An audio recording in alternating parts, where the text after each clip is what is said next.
Welcome back to another episode of Tea After Midnight. Just a little series where we have some tea to keep it nice and classy, but I also tell you scary stories. So if you're new here, hi, my name is Savannah.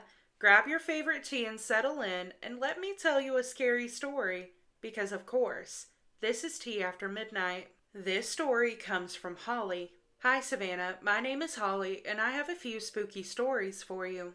These all happened around my childhood home in rural southern Ontario. These stories may not be as spooky as the Appalachian stories you've told, but it is an experience that still haunts me. As long as I can remember, I've always been able to feel presences. I believe this started when I was around 2 years old. From the ages of 2 to 7, I would always tell my parents, sister, and babysitter that there was a man in my pillow. I would make a circle of my stuffed animals around me in bed to keep me safe from this pillow man. A little backstory of my childhood home. It was built sometime throughout the 1800s and is surrounded by forest, farm fields, and swamp, and it's very haunted. My parents and even guests have had creepy, unexplainable things happen in this house. My sisters and I would wake up with scratches and bruises covering our bodies, which along with other things caused my parents to bring in a priest to bless the house. This didn't work and only made things worse. They then turned to a medium to try and figure out what they were dealing with, and they were told that there were many different presences on the property and that they were angry.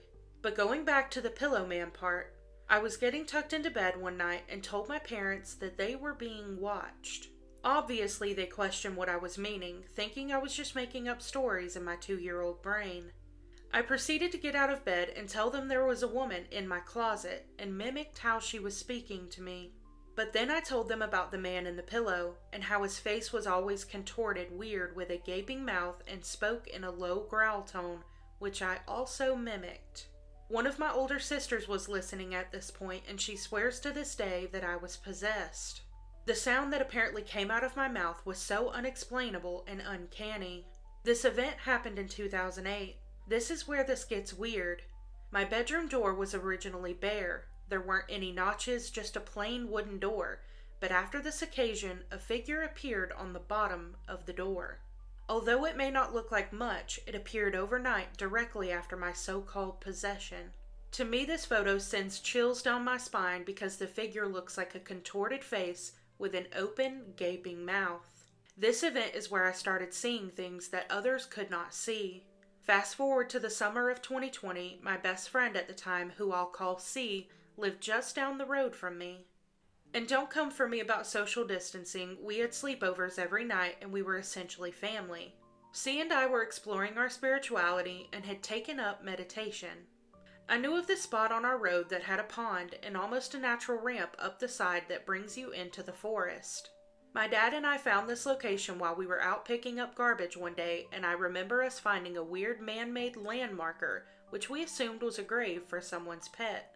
This location was about a 15-minute bike ride from my place, so we ventured out. We were planning on meditating and taking some photos of each other to later post on Instagram. We arrived around midday and I found a small circle-like clearing in the forest about 30 feet away from the road. We both sat down and closed our eyes. About 2 minutes into meditating, I saw clear as day us in the forest surrounded by these trees, and through the trees I could see this tall, dark figure staring at us. I instantly felt uneasy and quickly got up and yelled at C that we needed to leave. I gave her a quick rundown about the creature I saw and the danger I felt that we were in. On our way back, I could feel that we were being watched and possibly followed. We knew we couldn't go to my house since my parents weren't home and the house was already creepy enough. So we went to her place even though her mom was not there. She was supposed to get home shortly from work. For some context, she lived in a double wide with 2 doors to get inside. One had a deadbolt, and the other was a sliding door that did not have any form of latching or locking. We decided to try and distract ourselves from what just happened, which led us to getting all dressed up with makeup and jewelry. This did in fact distract us for a while. When we were done, it was dark outside. Since we had not gotten the chance to take pictures earlier, we thought now would be a good time. C said we should go outside to take some pictures on the road. After a few were taken, completely disregarding what had happened earlier, we started to hear sticks snapping and grass moving from the ditch line right beside us. Immediately, we ran back to the house thinking that whatever we encountered earlier had followed us back. We got inside and locked the door. We tried to jimmy rig the sliding door with a broomstick so that it wouldn't open. C called one of our friends and we told her everything that had happened that day. I sent our friends the pictures we had just taken and she increased the brightness on them. In one photo of me, you could see a clear black outline of a creature on its hands, elbows stuck outwards, crawling in the ditch with these white eyes staring at us. The pure nausea I felt once we saw that was awful.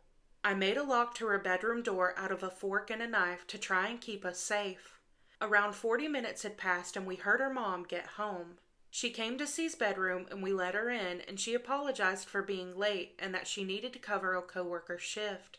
Then she proceeded to ask us why the sliding door was left wide open. Still to this day, I cannot explain what we saw. I don't know if it was a shadow person or something else, but I know whatever it wanted from us was not good. To this day, I have sleep paralysis dreams about this creature, and I believe part of it is still following me. Holly, darling, I'm going to need you to send me an email and let me know why you think this thing is still following you. But I just keep going back to the beginning about the pillow man and the picture that she sent along with it. And if you're looking at this picture, you can clearly see that there is an open, wide, gaping mouth. That is actually terrifying. And to think that before that situation had happened that night, that door was completely fine.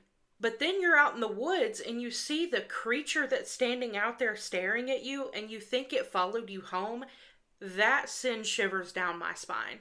But the biggest mystery of all is what opened that sliding door. Because you guys got home and you jimmy rigged the door to make sure it wouldn't open, and then it opens. And I need to know immediately what did that. But Holly, if you have any updates or more information you'd like to share, I know we all would love to hear it. But that does conclude this episode of Tea After Midnight. If you have any personal scary stories you want to share, I would love to read them, and they do not have to be about the Appalachian Mountains. You can send it to this email on the screen or the email in the caption of this video. But as always, you guys, thank you so much for watching. I hope you have the best night. I love you, and I'll catch you in the next one. Bye.